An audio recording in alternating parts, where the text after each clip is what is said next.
Jesaja 9:2. Kansa, joka pimeydessä vaeltaa, näkee suuren valkeuden. Jotka asuvat kuoleman varjon maassa, niille loistaa valkeus. Taivaan Isä, kiitos armosta ja suuresta rakkaudesta meitä ihmisiä kohtaan. Olet antanut valosi loistaa sydämiimme Jeesuksessa. Se valo valaisee sydämeni kaikki sopukat ja tuo esille kaiken. On paljon poispantavaa, anteeksi saatavaa. Isä, sinä tunnet meidät. Ole armollinen meille täällä kuoleman varjon maassa. Kiitos Isä, me emme jääneet sinne pimeyteen, vaan saimme tulla valoon.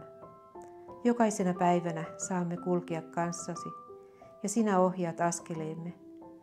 Olet lamppuna matkallamme, lohdutat ja viet perille.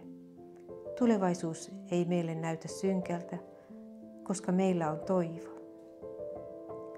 Tuo tätä toivoa myös kaikille kuuntelijoille, myös tänne Vaasaan ja Suomeen.